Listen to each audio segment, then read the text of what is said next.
اعوذ باللہ السمیع العلیم من الشیطان اللعین الرجیم بسم اللہ الرحمن الرحیم الحمد للہ رب العالمین والصلاة والسلام علی سیدنا و نبینا و شفیعنا بالقاسم محمد وآلہ الطیبین الطاہرین المعصومین ولعنۃ اللہ علی اعدائہم اجمعین من یومنا ھذا الی یوم الدین اما بعد فقد قال اللہ سبحانہ تبارک و تعالی فی کتابہ المبین وہو اصدق الصادقین بسم اللہ الرحمن الرحیم ان الدین عند اللہ الاسلام۔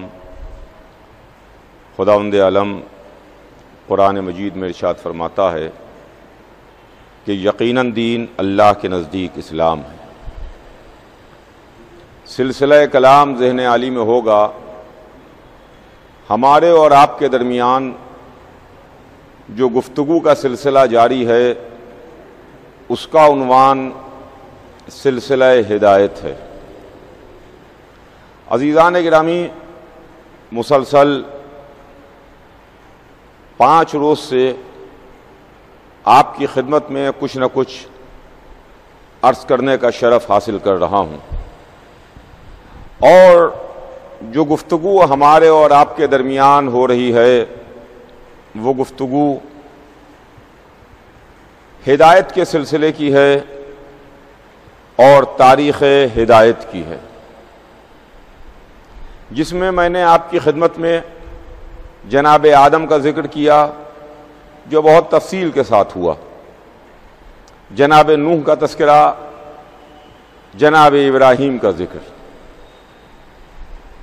لیکن تاریخیں بہت تیزی کے ساتھ گزر رہی ہیں، وقت بہت تیزی کے ساتھ تمام ہو رہا ہے، لہذا میں بھی جلدی بہت تیزی کے ساتھ اپنی بات کو اپنی منزل تک پہنچاؤں، اور جہاں تک مجھے جانا ہے وہاں تک میں آپ کو لے کے چل سکوں۔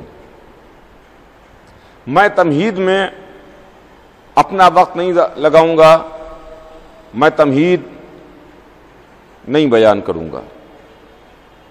آج کے میرے بیان کا سلسلہ شروع ہوتا ہے، میرے بیان کو کل کے بیان سے آپ مربوط کیجئے، آج کے میرے بیان کو کل کے میرے بیان سے ملائیے۔ میرے سننے والے محترم سامعین اور ناظرین، بے شک میں بہت زیادہ آپ کا شکر گزار ہوں، میں بہت زیادہ آپ کی محبتوں کا شکریہ ادا کرتا ہوں کہ آپ ایسے حالات میں، ایسے زمانے میں آن لائن سماعت فرما رہے ہیں۔ کل میں نے آپ کی خدمت میں جناب ابراہیم کے تعلق سے عرض کیا تھا، اور آپ کو کچھ سوچنے پر مجبور کر کے میں نے اپنی بات کو تمام کیا تھا۔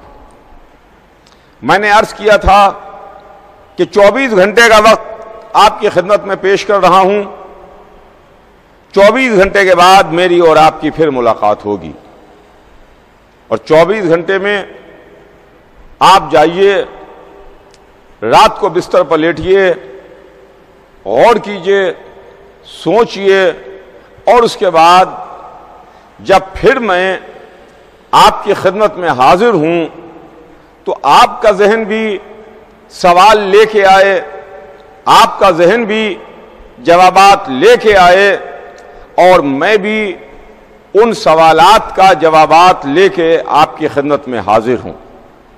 مگر اس وقت مجبوری یہ ہے کہ ہم اور آپ آمنے سامنے تو ہیں، مگر لائیو چینل کے ذریعے سے، سوشل میڈیا کے ذریعے سے میں آپ سے مخاطب ہوں، لہذا جو بات میں نے کل عرض کر کے آپ کی خدمت میں اپنی بات کو تمام کیا تھا وہ میں یاد دلا دوں کہ دیکھیے آج ہمارے مراسم عزاداری پر کچھ لوگ یہ کہتے ہیں کہ صاحب یہ 1400 برس پرانی بات ہے، آپ کہاں تک یا حسین کیجیے گا، کہاں تک آنسو بہائیے گا، کہاں تک سینہ زنی کیجیے گا، کہاں تک سر و سینہ پیٹیے گا، کہاں تک آپ یا حسین کیجیے گا، یہ غم کب تک منایا جائے گا؟ ارے صاحب 1400 برس پرانا واقعہ ہو گیا، آج 1400 برس کے بعد اس واقعے کی یاد منانا کیا مانی؟ تو میں نے علماء اسلام کی خدمت میں عرض کیا تھا کہ بے شک اگر آپ کا سوال عزاداری کے واسطے ہے تو میرا بھی سوال ارکان حج کے واسطے ہے، اس لیے کہ عزاداری اور امام حسین علیہ السلام کا غم جو لگ بھگ 1400 برس پرانا ہے، اور جناب ابراہیم و اسماعیل کا واقعہ قربانی کئی ہزار برس پرانا ہے۔ پہلے آپ اسلام سے، پہلے آپ مذہب سے، پہلے آپ ارکان حج سے کچھ باتوں کو مائنس کیجئے، نکالیے، اس لیے کہ لوگ اس پر بھی تنقید کرتے ہیں، لوگ اس پر بھی اعتراض کرتے ہیں، لوگ اس پر بھی سوالیہ نشان لگاتے ہیں کہ صاحب یہ ہماری سمجھ میں نہیں آتا، وہ ہماری سمجھ میں نہیں آتا، یہ ہزاروں برس پرانے واقعے کی یادگار آج کیوں منائی جا رہی ہے؟ نہ آج ہمارے درمیان جناب ابراہیم موجود ہیں، نہ ہمارے درمیان جناب اسماعیل موجود ہیں، نہ ہمارے درمیان جناب ہاجرہ موجود ہیں۔ بے شک یہ قربانی کا واقعہ جہاں ایک باپ نے بیٹے کو چھری کے نیچے رکھا تھا، یا ایک ماں جو اپنے بیٹے کی محبت میں پانی کی تلاش میں دوڑتی رہی، پانی ڈھونڈتی رہی، وغیرہ وغیرہ، یہ تمام باتیں ہزاروں برس پہلے ہو گئیں۔ آج ہزاروں برس کے بعد اس کی یاد منا کے ہم کیا بتانا چاہتے ہیں اور کیا سمجھانا چاہتے ہیں؟ تو یہ سوال تھا میرا، جہاں پر میں نے اپنی بات کو لا کے کل تمام کیا تھا۔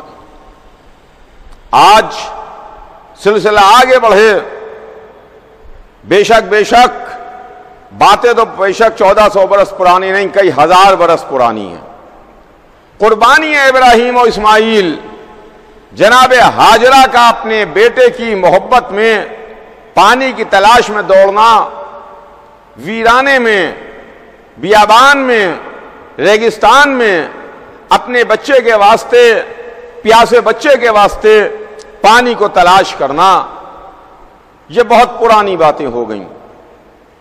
میں نے ہاتھ جوڑ کے علماء سے کہا کہ اس میں سے باتوں کو آپ مائنس کیجئے، یہ کیا وجہ ہے، کیا فائدہ ہے، کیا ضروری ہے کہ ہم جب حج کرنے کے واسطے آئیں تو ہم اپنا سر منڈوائیں، اچھی خاصی صورت ہے، سر پر بال ہیں، جا کے ہم نے اپنے سر منڈوایا، ہم نے شیطانوں کو پتھر مارے، ہم نے یاد ہاجرہ میں صفا و مروہ کے درمیان دوڑ لگائی، سعی کی، ہم شیطانوں کو کنکریاں مار رہے ہیں، شیطانوں کو پتھر مار رہے ہیں، ہم ایک جگہ سے دوسری جگہ جا رہے ہیں، مینا میں جا رہے ہیں، میقات میں جا رہے ہیں، ہم جا رہے ہیں، یہ کیا ہے؟ عزیزان گرامی، اگر آج آدمی سوال کرے کہ صاحب یہ حج کیا ہے، یہ آپ کھیل کر رہے ہیں، تو علماء اسلام کے بعد اس کا کیا جواب ہے؟ بے شک وہ تو ہزاروں برس پہلے کی بات ہو گئی، جب ایک دمبا آیا تھا اسماعیل کے بدلے، جو فدیہ قرار پایا اسماعیل کا، وہ دمبا آیا ہزاروں برس پہلے، مگر آج ہر سال حج میں لاکھوں جانور ذبح کر دیے جاتے ہیں، لاکھوں دمبے ذبح ہو جاتے ہیں، یہ سب کیا ہے؟ اور پھر دنیا بھر سے حاجی کھینچ کے آتا ہے مکے میں، کتنا پیسہ خرچ ہوتا ہے، کتنی دولت صرف ہوتی ہے. یہ ہر سال جو حج کے نام پر لاکھوں نہیں کروڑوں ڈالر خرچ ہوتے ہیں، یہ اس کی وجہ کیا ہے؟ اس کو جمع کیا جائے، اس کو رفع عام کے کاموں میں لگایا جائے، اس کو تعلیم اور ایجوکیشن میں خرچ کیا جائے، اس کو غریب لڑکیوں کی شادی میں خرچ کیا جائے، اس کو یتیموں اور بے سہاروں پر خرچ کیا جائے. یہ سب کیا ہے؟ یہاں سے وہاں تک جو حضرات حج کر چکے ہیں وہ میری بات کی گواہی دیں گے. قربانی ہو رہی ہے، دمبے ذبح کیے جا رہے ہیں، دمبے کاٹے جا رہے ہیں. حج میں دمبا کاٹا اور کاٹ کے آپ چلے آئے، ہزاروں دمبے یہاں سے وہاں تک کٹ رہے ہیں. نہ کاٹیے دمبا، کیا ضرورت ہے اس کی؟ یہ پیسہ بچائیے اور پیسہ بچا کے کسی دوسرے کام میں خرچ کیجئے، تعلیم میں خرچ کیجئے، اپنی کمیونٹی کے اپلفٹمنٹ میں خرچ کیجئے، اپنی کمیونٹی کے حالات اچھے بنائیے، اسپتال بنائیے، کالجز بنائیے، اسکول بنائیے، یونیورسٹی بنائیے، کسی ریسرچ اور تحقیق میں خرچ کیجئے، مدرسوں میں پیسہ لگائیے. جیسے ہی ہم نے یہ کہا، علماء اسلام چیخنے لگے کہ کیسی بات کر رہے ہو، تم نے یہ اعتراض کیا، تم دائرہ اسلام سے خارج ہو جاؤ گے. نہیں، اللہ نے ہمیں حکم دیا ہے اور رسول اللہ نے یہ تمام ارکان انجام دے کے ہمیں صبح قیامت تک کے واسطے یہ تعلیم دی ہے کہ دیکھو ہر سال جب وہ تاریخ آئے گی تو تم کو یہ کام کرنا پڑے گا، تم کو حج کرنا پڑے گا، تمہیں کعبے کا طواف کرنا پڑے گا، تم کو شیطانوں کو پتھر مارنا پڑیں گے، تمہیں سر گھٹانا پڑے گا، تمہیں صفا و مروہ کے درمیان صحیح کرنا پڑے گی، چکر لگانا پڑیں گے. اگر آپ نے کیا کیوں کیسے کہا تو آپ دائرہ اسلام سے باہر. اور حج کے معاملے میں خرچہ نہیں دیکھا جاتا، ایکسپینڈیچر نہیں دیکھا جاتا. یہاں پر کوئی نہیں کہتا کہ یہ حج کا پیسہ بچا کے آپ دوسرے رفع عام کے کاموں میں خرچ کیجئے، قوم کی تعلیم کے نام پر خرچ کیجئے، قوم کی تربیت کے نام پر خرچ کیجئے، غریبوں پر خرچ کیجئے، یتیموں پر خرچ کیجئے، بیواؤں پر خرچ کیجئے. ایسا کہیں نہیں ہے. عزیزان گرامی، ہماری سمجھ میں یہ آتا ہے کہ ابراہیم و اسماعیل کی قربانی نہ تمام قربانی ہے، حسین کی قربانی مکمل اور تمام قربانی ہے. توجہ چاہوں گا، غور کیجئے گا عزیزان گرامی کہ قربانی ابراہیم و اسماعیل نہ مکمل قربانی ہے، قربانی حسین مکمل قربانی ہے. یہ کہہ کے چھری پلٹ گئی، وَفَدَيْنَاهُ بِذِبْحٍ عَظِيمٍ، ہم نے اس کو ذبح عظیم میں بدل دیا، ذبح عظیم میں بدل دیا.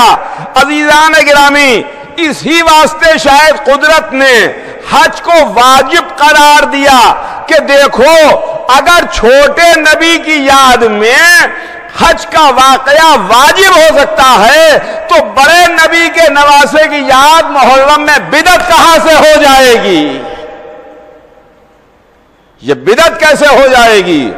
اس لیے کہ حج ہے، محرم ہے. حج میں نبی زادہ بچا ہے، محرم میں نبی زادہ شہید ہوا ہے.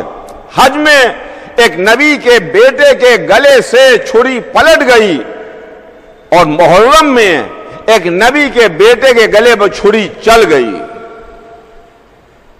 اب یہ نہ کہیے کہ محرم میں گریا کیسا، محرم میں کالے لباس کیسے، محرم میں سیاہ پوشی کیسی، محرم میں سبیلے کیسی، محرم میں تبرک کیسا.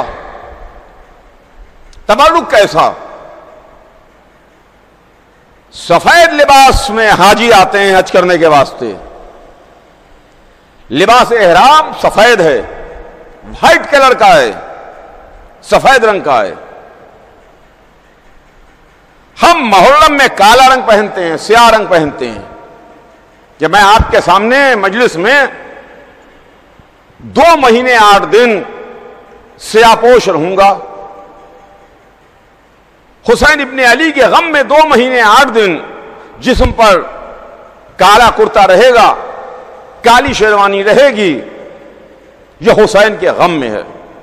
حج میں سفید رنگ کا احرام، محرم میں کالے رنگ کا کرتا، کالے رنگ کی شیروانی، کالے رنگ کی شرٹ،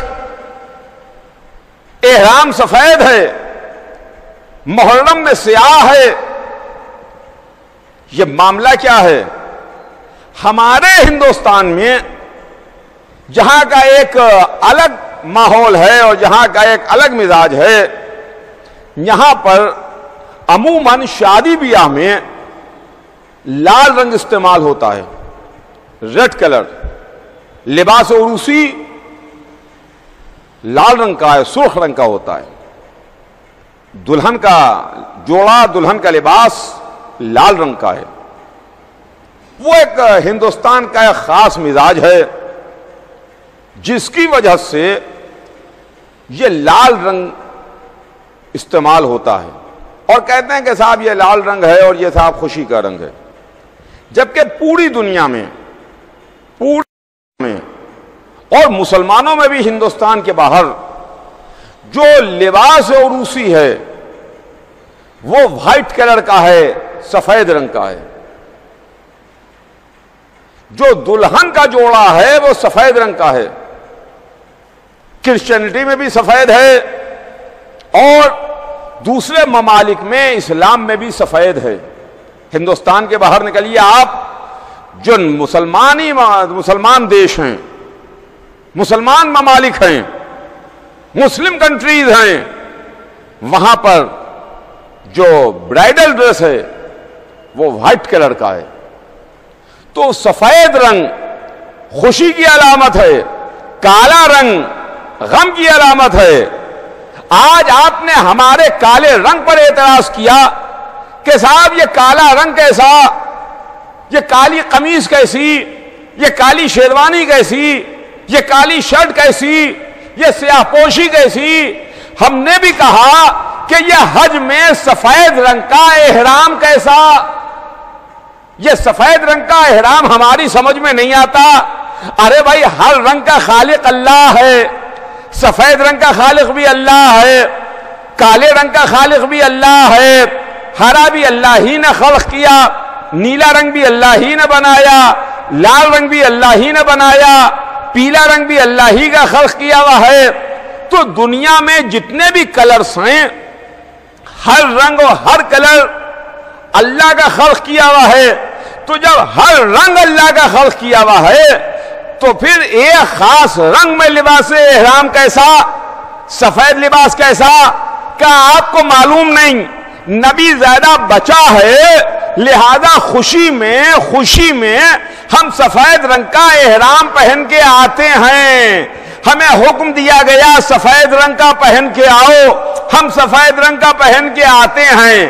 تو جس طرح خوشی میں آپ سفید رنگ کا احرام پہنتے ہیں، اسی طرح محرم میں ہم کالے رنگ کے کپڑے پہنتے ہیں، ہم سیاہ لباس زیب تن کرتے ہیں۔ یہ غم حسین میں ہے سیاہ رنگ، یہ غم حسین میں ہے کالا رنگ۔ تو عزیزان گرامی، یہ جناب ابراہیم اور جناب اسماعیل، تو وہ سلسلہ بڑھا۔ جناب ابراہیم جن کے 3 امتحان ہوئے اور تینوں امتحانوں کو جناب ابراہیم نے کامیاب کیا، تو اللہ نے ابراہیم کو انسانوں کا امام بنایا۔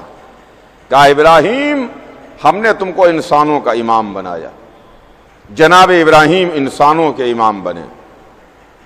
امامات انسانوں کی ہے ابراہیم کے پاس، ابراہیم انسانوں کے امام۔ اللہ امام بناتا ہے، دیکھیں امام نہ رسول بناتا ہے، نہ امام کوئی اور بناتا ہے۔ یہ عہدے اللہ عطا کرتا ہے، اللہ دیتا ہے. جیسے نبی اللہ بناتا ہے، جیسے رسول اللہ بناتا ہے، ویسے ہی امام بھی اللہ بناتا ہے. امام کو بھی اللہ منتخب کرتا ہے. اللہ نے امام بنایا، ابراہیم کو انسانوں کا امام بنایا، علی کو کائنات کا امام بنایا. ابراہیم کو انسانوں کی امامت دی، علی کو کائنات کی امامت دی. امامت دینے والا اللہ ہے. اب ہمیں نہیں معلوم کہ اللہ نے ابراہیم کو انسانوں کی امامت کیوں دی، علی کو کائنات کا امام کیوں بنایا، کائنات کی امامت کیوں علی کے پاس ہے. ہم نے کہیں تاریخ میں نہیں دیکھا، ہم نے کسی کتاب میں نہیں دیکھا، ہمارے پاس اس کا کوئی ریفرنس اور حوالہ نہیں ہے. لیکن ہاں ہم اتنی بات ضرور جانتے ہیں کہ جب ابراہیم نے اپنا ایک بیٹا چھری کے نیچے رکھا اور بیٹے کے گردن پر چھری چلائی، تب اللہ نے ابراہیم کو امامت کا عہدہ دیا. توجہ چاہوں گا عزیزان گرامی، تب اللہ نے ابراہیم کو امامت کا عہدہ دیا. جب بیٹے کے گلے پر چھری چلائی، بیٹے کے گلے پر چھری چلی، تو میری سمجھ میں یہ آتا ہے کہ کہیں یہ معاملہ تو نہیں ہے کہ ابراہیم نے ایک بیٹا چھری کے نیچے رکھا، ابراہیم انسانوں کے امام بنے، علی نے پوری نسل چھری کے نیچے رکھ دی، رائے خدا میں دے دی، علی کائنات کے امام بن گئے. علی کے پاس کائنات کی امامت ہے. تو یہ ہیں جناب ابراہیم، معمار کعبہ، کعبے کو بنانے والے، کعبے کی تعمیر کرنے والے، بیت اللہ، اللہ کا گھر. جناب ابراہیم نے خانہ کعبہ تعمیر کیا، جناب ابراہیم نے خانہ کعبہ کو بنایا، لامکان کے واسطے مکان بنایا جو ہر جگہ موجود ہے، رگے گردن سے زیادہ قریب ہے، اس کے واسطے گھر بنایا جو جسم و جسمانیات سے مبرہ ہے. گھر بنا. اچھا، اور گھر کے بننے میں کسی غیر معصوم کا ہاتھ نہیں لگا، معصومین نے گھر بنایا. ابراہیم نے گھر بنایا، ابراہیم معصوم ہیں. اسماعیل ساتھ میں شریک رہے، اسماعیل معصوم ہیں. سردار ملائکہ جناب جبرائیل مدد کرنے کے واسطے موجود ہیں، جبرائیل معصوم ہیں. تو تین معصوموں نے مل کے لامکان کے واسطے مکان بنایا. جناب ابراہیم، جناب اسماعیل اور جناب جبرائیل. مکان بنا، مکان بن کے تیار ہوا، گھر بن کے تیار ہوا. اب جو گھر بن کے تیار ہوا تو انہوں نے اللہ کی سرکار میں تحفے کو پیش کیا. کہا معبود یہ تیرے واسطے ہے، یہ تیری محبت میں بنایا ہے، یہ تیرے لیے بنایا ہے. اللہ کی سرکار میں ہاتھوں کو بلند کیا، معبود یہ تیرے واسطے ہے. ہماری حیرت کی انتہا نہ رہی کہ جب ابراہیم جیسا نبی العظم یہ اللہ کے واسطے لامکان کے واسطے مکان بنائیں.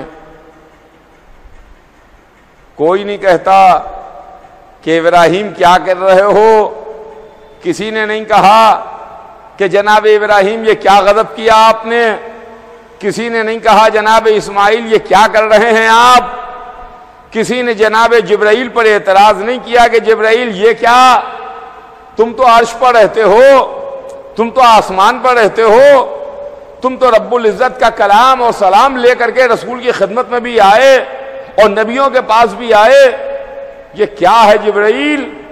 اگر ابراہیم مکان بنا رہے ہیں، اسماعیل اس کام میں شریک ہیں، تو تمہیں آ کے منع کرنا چاہیے، روکنا چاہیے، نہ یہ کہ تم بھی اس میں شامل ہو گئے، شریک ہو گئے. یہ کیا معاملہ ہے؟ لامکان کے واسطے مکان بن رہا ہے۔ کہا دیکھو تو صحیح، اتنے جلدی فیصلہ نہ کر دو، اتنے جلدی فیصلہ نہ کر دو، اس لیے کہ اللہ کے یہاں معاملات میں جلدی نہیں ہے، جلدی نہیں ہے۔ آنکھ بند کر کے آپ فیصلہ نہ کر دیجئے، آنکھ بند کر کے آپ ججمنٹ نہ لکھ دیجئے، آپ آنکھ بند کر کے فوراً اعتراض نہ کر دیجئے۔ انہوں نے مکان بنایا اور مکان بنا کے پیش کیا۔ ہم یہ سوچ رہے تھے کہ جب جناب ابراہیم مکان تعمیر کر کے اللہ کی سرکار میں پیش کر دیں گے تو اللہ ڈانٹے گا، اللہ جھڑکے گا، اللہ ناراض ہوگا کہ میں جہاں ہر جگہ ہوں تو میرے واسطے تم مکان بنا رہے ہو، میں مکان کے اندر بھی ہوں، میں مکان کے باہر بھی ہوں، سمندر کی گہرائیوں میں ہوں، پہاڑ کی بلندیوں میں ہوں، فضا میں ہوں، خلا میں ہوں، ہر جگہ میں ہوں، کوئی جگہ میرے وجود سے خالی نہیں ہے۔ لیکن میری حیرت کی انتہا نہ رہی جب اللہ نے بیتی کہہ کے اس کو ایکسپٹ کیا کہ ہاں یہ میرا گھر ہے۔ انہوں نے پیش کیا کہ پالنے والے یہ میں نے تیرے واسطے بنایا۔ اس نے کہا ہمیں منظور، ہم یہ تحفہ قبول کرتے ہیں، ایکسپٹ کر رہے ہیں، ہاں یہ میرا گھر ہے۔ بیتی کہہ کے اس کو اوپر اپنی رضا کی مہر لگا دی کہ ہاں یہ میرا گھر ہے۔ اب ہمیں اور پریشانی ہوئی کہ اللہ میاں نے اس کو منظور کر لیا، قبول کر لیا۔ اچھا یہ برسوں گھر بند پڑا رہا، برسوں گھر بند پڑا رہا، بت بھی لا کے رکھے گئے، صنم بھی لا کے رکھے گئے، مٹی کے بنے ہوئے پتھر کے ڈھلے ہوئے خدا بھی لا کے رکھے گئے، مگر گھر اللہ کا رہا، گھر اللہ ہی کا رہا۔ ہاں اس کے اندر دیکھیے خوبی یہ ہے کہ جب سے جناب ابراہیم نے اس مکان کو تعمیر کیا، جب سے جناب ابراہیم نے خانہ کعبہ کو بنایا، اس وقت سے لے کے حضور سرور کائنات تک اور رسول اللہ کے زمانے سے لے کے آج تک، دیکھیے گا پوری تاریخ توجہ چاہ رہا ہوں عزیزان گرامی، جو بات میں آپ کی خدمت میں عرض کرنے جا رہا ہوں کہ جناب ابراہیم کے وقت تعمیر سے حضور سرور کائنات کے زمانے تک اور رسول اللہ کی رحلت سے آج تک اس مکان میں کوئی ایک فرد بشر بھی رہنے کے لیے نہیں آیا، کوئی ایک انسان بھی رہنے کے واسطے نہیں آیا۔ کسی نے کہا ہو کہ چلو چل کے آج کعبے کے اندر رہتے ہیں، کعبے کے دشمن، اللہ کے دشمن، وحدانیت کا انکار کرنے والے، اللہ کے بھیجے ہوئے نبیوں کی باتوں کو نہ ماننے والے، اللہ اور رسول کے دشمن بھی کبھی یہ کہہ کے نہیں آئے کہ چلو چل کے کعبے میں ہم چلیں، 2-4 دن کعبے کے اندر رہیں، دیکھیں کیسا لگتا ہے، دیکھیں کیسا محسوس ہوتا ہے، دیکھیں اس میں کیا پلیجر ملتا ہے، کیا مزہ ملتا ہے۔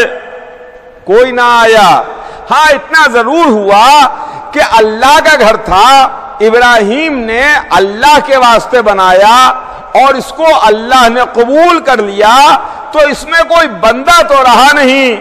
چلیے ہم کہتے ہیں کہ غلط ہے، بالکل غلط ہے، 100% غلط ہے، 100 میں 1000 مرتبہ یہ بات غلط ہے۔ یہ پتھر کے صنم، یہ بت، یہ ڈھلے ہوئے بت، یہ بالکل غلط ہیں، مگر ان کو کوئی تو خدا مانتا تھا، کافر خدا مانتے تھے، کافر ان کو سجدے کرتے تھے، کافر ان کو پوچھتے تھے، کافر ان کے سامنے پیشانی جھکاتے تھے۔ چلیے بالکل غلط ہیں، مگر کافر ہیں انہوں نے جو اپنے خدا بنائے تو انہوں نے سوچا کہ اگر خداؤں کے واسطے کوئی گھر ہے تو یہی کعبہ گھر ہے. توجہ چاہوں گا عزیزان گرامی, اگر خداؤں کے واسطے کوئی گھر ہے تو یہی کعبہ گھر ہے, یہی کعبہ ہے, یہی چل کے رکھو. اس گھر میں کوئی بندہ تو نہیں آیا, کوئی بشر تو نہیں آیا تو کافروں نے ڈھلے ہوئے بتوں کو لا کے رکھا, اپنے خداؤں کو لا کے رکھا. اس پورے کعبے کی تاریخ میں, پورے کعبے کی تاریخ میں اگر کوئی بشر آیا تو ایک ہی بشر آیا, ایک ہی بندہ آیا, یا علی کی ماں آئی ہے یا علی کی ولادت ہوئی ہے, یا جناب فاطمہ بنت اسد تشریف لائی ہیں اور کعبے میں 3 دن رہی ہیں, 3 دن کعبے میں مہمانی ہوئی ہے, یا علی مہمان رہے, علی کی ولادت ہوئی. تو چلیے ایک بات تو ہمیں پتہ چل گئی کہ اللہ کے گھر میں کوئی غیر اللہ نہیں رہا, کوئی غیر اللہ نہیں رہا. بتوں کو بھی رکھا گیا, کافروں نے بتوں کو بھی لا کے رکھا جن کو وہ خدا سمجھتے تھے کہ یہ ہمارے خدا ہیں, انہیں لا کے رکھ دو, کعبے میں رکھو, کعبے سے اچھی جگہ ان کے واسطے کوئی نہیں ہے. انہوں نے اپنے خداؤں کو لا کے کعبے میں رکھا. ہم تو علی کو بندہ مانتے ہیں, ہم علی کو خدا نہیں مانتے. سنیے گا, ہم علی کو بندہ مانتے ہیں, خدا نہیں مانتے. علی نے سجدے کر کر کے بتایا کہ ہم بندے ہیں, خدا نہیں ہیں, ہم بندے ہیں, اللہ نہیں ہیں. ایک رات بستر محمد پر سو کے بتایا کہ سونے والا اللہ نہیں ہوتا. دیکھو ہم سو کے بتا رہے ہیں کہ ہم بندے ہیں, خدا نہیں ہیں. مگر آئے علی تو کعبے میں آئے, ہم تو علی کو بندہ مانتے ہیں, خدا نہیں مانتے. مگر ایک فرقہ ایسا ہے کہ جو علی کو خدا مانتا ہے. نصیری علی کو خدا مانتے ہیں. نصیری کہتے ہیں کہ یہ تو بندہ نہیں ہے, علی تو خدا ہے. تو چلیے اگر کافروں کا خدا آیا تو وہ بھی کعبے میں آیا, نصیری کا خدا آیا تو وہ بھی کعبے میں آیا. نصیریوں کا خدا بھی کعبے میں ہے. مگر کیا کہنا, جس کی ولادت کعبے میں ہوئی اسی نے کعبے میں آ کے بت شکنی کی. جب حضور سرور کائنات نے مکہ فتح کیا, فتح مکہ میں خانہ کعبہ میں تشریف لائے, یہاں سے وہاں تک طاق میں بت رکھے ہوئے تھے. 360 365 جتنے بھی بت ہوں, کہتے ہیں کہ ہر دن ایک نئے بت کے آگے یہ کافر سجدہ کرتے تھے. ہر دن ایک نئے بت کے آگے پیشانی جھکاتے تھے.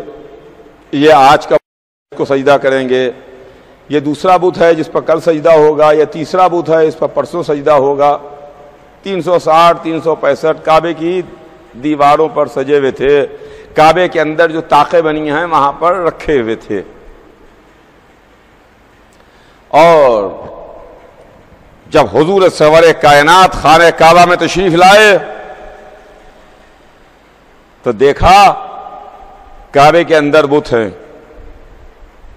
2 بھائی کعبے کے اندر آ رہے ہیں. ایک وہ جس نے شمع وحدانیت کو روشن کیا, دوسرا وہ جس نے وحدانیت کی گواہی دی. ایک وہ جس نے کہا قولوا لا الہ الا اللہ تفلحوا, دوسرا وہ جس نے بڑھ کے گواہی دی کہ اشہد ان لا الہ الا اللہ. یہ دونوں کعبے میں آئے, بت طاق پر رکھے ہوئے ہیں, بلندی پر رکھے ہوئے ہیں, اونچائی پر رکھے ہوئے ہیں کہ ایک مرتبہ رسول اللہ نے مولا علی کو اپنے دوش پر بلند کیا. اللہ اکبر! غور نہیں کیا آپ نے؟ توجہ کریے آپ کہ رسول نے اپنے دوش پر علی کو بلند کیا. رسول ہے قرآن، رسول کا دوش ہے قرآن جس پر ہے مہر نبوت. رسول ہے قرآن، رسول کا دوش ہے قرآن، رسول کے دوش پر ہے مہر نبوت. قرآن پر قرآن ہی رکھا جاتا ہے، کتاب نہیں رکھی جاتی. قرآن پر قرآن رکھا جاتا ہے، کتاب نہیں رکھی جاتی. رسول اللہ نے علی کو اپنے دوش پر بلند کیا، یا یہ کہیے کہ رسول نے قرآن پر قرآن رکھا، قرآن پر قرآن رکھا.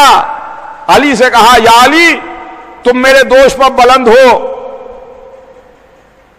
علی رسول اللہ کے دوش پر بلند ہوئے. دوش محمد پر علی نے قدم رکھے اور بتوں کو توڑنا شروع کیا، بتوں کو گرانا شروع کیا.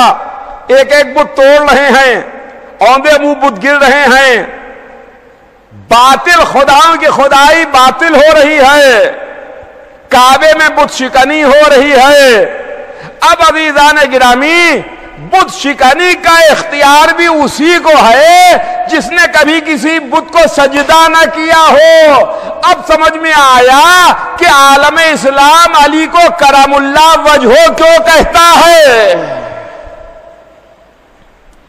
علی کو کرم اللہ وجہہ کیوں کہا جاتا ہے؟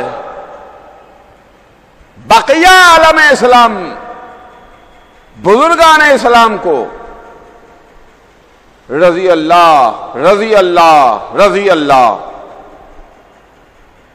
اور جہاں علی کا نام آیا وہاں کرم اللہ وجہہ، کرم اللہ وجہہ، کرم اللہ وجہہ.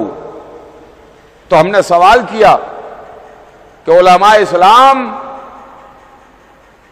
آپ بقیہ بزرگان اسلام کو رضی اللہ لکھتے ہیں، اور جہاں پر حضرت علی کا نام نامی اس میں گرامی آتا ہے تو وہاں پر آپ نے کرم اللہ وجہہ لکھا.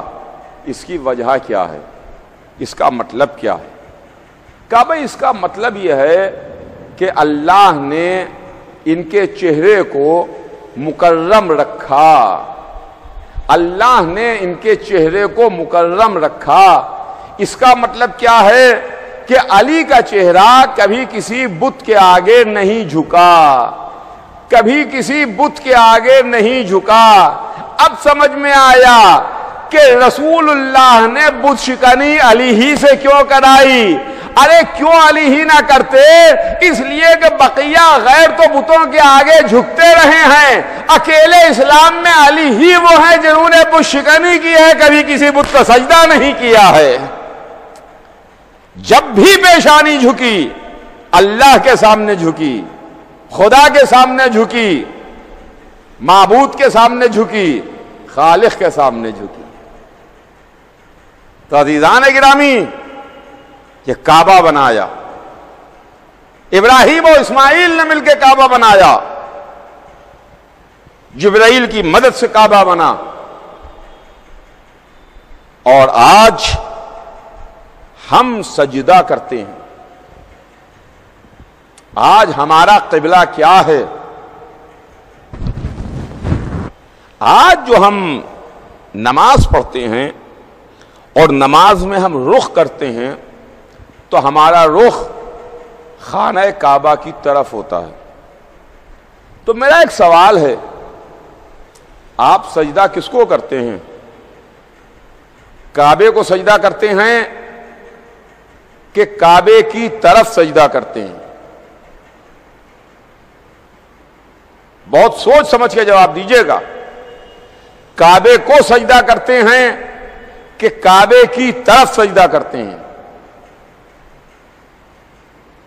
بات ٹپیکل سوال ہے. اگر کہیں آپ نے یہ کہہ دیا کہ ہم کعبے کو سجدہ کرتے ہیں تو جائیے خدا حافظ، اسلام آپ کو سلام کر کے رخصت ہو جائے گا. ہم کعبے کو سجدہ نہیں کرتے، کعبے کی طرف سجدہ کرتے ہیں. ہمارا رخ ہوتا ہے کعبے کی طرف. نیت ہے، ارادہ ہے اللہ کا، قربت ہے اللہ کی. قربتاً اللہ، اللہ اکبر. نماز میں نیت ہوئی، مگر یہ نیت نہیں ہے کہ ہم کعبے کو سجدہ کر رہے ہیں، ہم کعبے کی طرف سجدہ کر رہے ہیں. ہمارا رخ کعبے کی طرف ہے. تو کعبے میں کیا ہے؟ کعبے میں پتھروں کی بنی ہوئی دیوار ہے. اور جب حج کرنے کے واسطے گئے تو ہم نے انہی دیواروں کو چوما، انہی پتھروں کو چوما. اور جو کعبے کا پردہ ہے، کعبے پر جو غلاف ہے، اس غلاف کو چوما، کپڑے کو چوما، پتھروں کو چوما، غلاف کو چوما. اور طواف کعبہ میں حجر اسود کو چوما. جہاں سے طواف شروع ہوتا ہے اس کا چومنا بھی بڑا ضروری ہے. اس کے واسطے یہاں تک ہے کہ آپ اپنے منہ سے چومیے، ہونٹوں سے بوسہ دیجئے. جائیے اپنے منہ کو، اپنے ہونٹوں کو اس کے قریب لے جائیے پتھر کے، جو حجر اسود ہے، کالا پتھر، اس کو چومیے. اور اس کو چومنے کے بعد آپ آگے بڑھیے، چومیے. لیکن اگر آپ دور ہیں، نہیں چوم سکتے، تو اس کی طرف اپنا ہاتھ کا اشارہ کیجئے اور اپنا ہاتھ چوم لیجئے. ہاتھ آپ نے ادھر بڑھایا اور آپ نے اپنا ہاتھ چوم لیا. تو یہ تمام کام حج میں انجام دیے جاتے ہیں. کہاں ہیں علماء اسلام؟ کہاں ہیں ہمارے لیے شرک و کفر کے فتوے دینے والے؟ کہاں ہیں بدعت کی آوازیں بلند کرنے والے؟ ہم اسلام کی اتنی عظیم عبادت کے واسطے گئے ہیں، کہیں کپڑا چوم رہے ہیں، کہیں پتھر چوم رہے ہیں، کہیں دیواریں چوم رہے ہیں، کہیں کے اوپر اس کے جوڑنے کے واسطے جو مسالہ لگا ہوا ہے اس مسالے پر ہماری انگلیاں پڑ رہی ہیں، اس کو چوم رہے ہیں. کہا نہیں، آپ نے پتھر چوما، آپ نے اینٹا چوما، آپ نے حجر اسود کو چوما، آپ نے کعبے کا پردہ چوما. گویا آپ نے عظمت پروردگار کو بوسہ دیا، عظمت الہی کو بوسہ دیا. تو کبھی کبھی ان چیزوں کو بوسہ دینے کا مطلب یہ ہے کہ آپ کسی کی عظمت کو بوسہ دیتے ہیں، کسی کی بزرگی کو بوسہ دیتے ہیں، کسی کی شان و جلالت و مرتبے کو بوسہ دیتے ہیں. تو علماء اسلام جیسے آپ کعبے کا پردہ چومتے ہیں، ویسے ہی ہم علم کا پھریرا چومتے ہیں. جس نیت اور ارادے کے ساتھ آپ نے کعبے کا پردہ چوما، اللہ کی بزرگی اور برتری کو بوسہ دیا، اللہ کے گھر کو چوما آپ نے، اسی نیت اور ارادے کے ساتھ ہم بوسہ دے رہے ہیں علم عباس کو، عباس کے پرچم کو، عباس کے پھریرے، علم کے پھریرے. تو عزیزان گرامی، یہ اسلام ہے. آج بس وقت تمام ہوا اور بات تمام ہو رہی ہے. انشاءاللہ کل اس کے آگے بات آگے بڑھے گی. سلسلہ بیان کل آگے آپ کی بڑھے گا اور آپ کی خدمت میں عرض کروں گا. آج یہیں پر بات تمام. کہ دیکھیے، باتوں ہی باتوں میں آج چھٹی رات آ گئی. 5 راتیں گزر گئیں اور آج چھٹی رات ہے. آج کی رات، اب وہ تاریخیں آ گئیں کہ جب ہم نہ اصحاب کا ذکر کرتے ہیں، نہ انصار کے مصائب بیان کرتے ہیں، بلکہ ہم فاطمہ کے دل کے ٹکڑوں کا ماتم کرتے ہیں. باغ محمد کے پھولوں کا ماتم کرتے ہیں، ان کلیوں کا ماتم کرتے ہیں جو کلیاں کھلنے سے پہلے ہی مرجھا گئیں۔ عزیزوں، آج چھٹی رات ہمارا دستور ہے کہ ہم اس شہزادے کی یاد مناتے ہیں، اس شہزادے پر ماتم کرتے ہیں، اس شہزادے پر آنسو بہاتے ہیں جس کی عمر تو بہت کم تھی مگر قربانی کی منزل میں وہ بہت بلند تھا۔ آپ پہچان گئے نا، آپ سمجھ گئے نا کہ کون؟ ام رباب کا لال، 6 مہینے کا ننھا مجاہد علی اصغر، جن کی عمر تو بہت کم تھی مگر جب قربانی کی منزل آئی تو حضرت علی اصغر کی قربانی بڑی عظیم قربانی ہے۔ کربلا کے قربانیوں میں علی اصغر کا مرتبہ بہت بلند ہے۔ اور پھر عزیزان گرامی، میں نے روایتوں میں دیکھا ہے، تاریخ میں دیکھا ہے کہ روز محشر جب جناب فاطمہ زہرا میدان محشر میں تشریف لائیں گی، جب بی بی سیدہ عالمیان تشریف لائیں گی تو بی بی کے پاس عباس کے کٹے ہوئے بازو ہوں گے اور 6 مہینے کا بچے علی اصغر کی میت ہوگی۔ ہاں عزیزان گرامی، بی بی امت کی شفاعت کے واسطے آئیں گی، عباس کے بازو لے کے آئیں گی، علی اصغر ہوں گے۔ ہاں ہاں، جب سب قربان ہو گئے، جب عباس بھی بازو کٹا کے سو گئے، قاسم کا پامال لاشا آ گیا، علی اکبر کی میت حسین اکیلے لے کے آئے، اب کوئی نہ تھا تو زہرا کا لال در خیمہ پر آواز بلند کر رہا تھا، حل من ناصر، ہے کوئی میرا مددگار، ہے کوئی میری مشکل میں میری مدد کرنے والا؟ کہ ایک مرتبہ خیمے سے رونے کا شور برپا ہوا۔ حسین نے سوال کیا، اے بہن رونے کا کیا سبب ہے؟ ابھی حسین زندہ ہے۔ تو زینب کبریٰ نے فرمایا، اے بھیا، آپ کی آواز سن کے علی اصغر نے اپنے کو گہوارے سے گرا لیا ہے۔ لیجئے، حسین خیمے میں آئے، بچے کو گود میں لیا، ام رباب کو یہ کہتے ہوئے دے دیا، رباب اس بچے کا پیراہن تبدیل کر دو، رباب اس بچے کے گیسو سنوار دو، رباب اس بچے کو سجا دو، سنوار دو۔ عزیزوں، کیسے کیوں کر ماں نے اپنے 6 مہینے کے بچے کو سجایا ہوگا، سنوارا ہوگا، تیار کیا ہوگا۔ ہاں ہاں، یہ کربلا کی مائیں ہیں۔ دنیا کی مائیں جب اپنے بچوں کو سجاتی اور سنوارتی ہیں تو بچوں کی زندگی اور سلامتی کی دعا کرتی ہیں۔ کربلا کی مائیں بچوں کو اس لیے سجا رہی ہیں کہ جا کے حسین پر قربان ہو جائیں، حسین پر نچھاور ہو جائیں۔ مگر ہاں، رباب نے سجایا، لباس تبدیل کیا، گیسو سنوارے، بال سنوارے، اور یہ کہتے ہوئے حسین کو دے دیا، والی خیال رہے پہلی مرتبہ میرا بچہ مقتل کو جا رہا ہے۔ لیجئے، حسین نے بچے کو گود میں لیا، ابا کا دامن ڈال لیا، اور حسین خیمے سے باہر تشریف لائے، میدان میں پہنچے۔ ظالم یہ سمجھے کہ حسین قرآن لے کے بیعت کے واسطے آئے ہیں، حسین پیاسے بہت ہیں، لہذا اب حسین پیاس کی شدت سے مجبور ہو کے بیعت کے واسطے قرآن لے کر کے آئے ہیں۔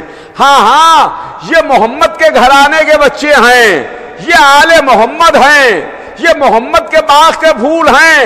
جب پردے میں آ جاتے ہیں، اگر بستر پر سو جائیں تو محمد نظر آتا ہے، اگر گود میں آ جائیں تو قرآن نظر آتے ہیں۔